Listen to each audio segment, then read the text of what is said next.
In Puerto Rico, FEMA announced the historic assessment of a $30 billion recovery of Puerto Rico. But that project, this funds will be used for, Francis Felix explains. Highways, parks, hospitals, educational institutions, water and electricity infrastructure. These are just some of the areas included in projects amounting to $30 billion in allocations from FEMA.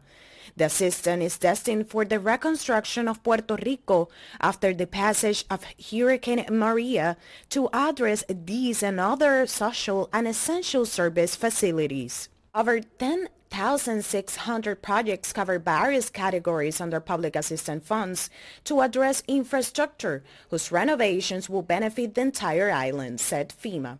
Some of the projects are University of Puerto Rico with over $750 million to optimize their structures. In post-secondary education is the Puerto Rico Conservatory of Music, which is already under construction.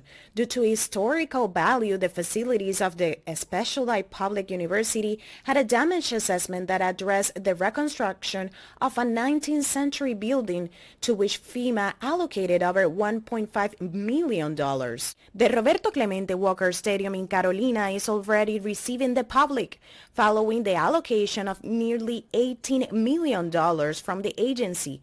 According to the agency, the reconstruction will not only benefit the professional baseball and the home of the Gigantes, but also welcomes over 100 teams of preparatory tournaments for children's leagues. FEMA explained that both the island roads and bridges, as well as water and electricity services, are the main resources to begin emergency response work, and one of the agency's newly assigned projects includes the dredging of the Carraízo Reservoir, one of the most important reservoirs of the island.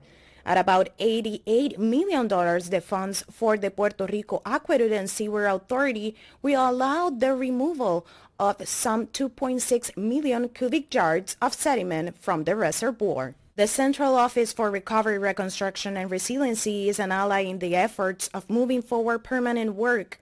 Once the municipalities, government agencies, and nonprofit organizations receive the obligations from FEMA, which today amount to $30 billion.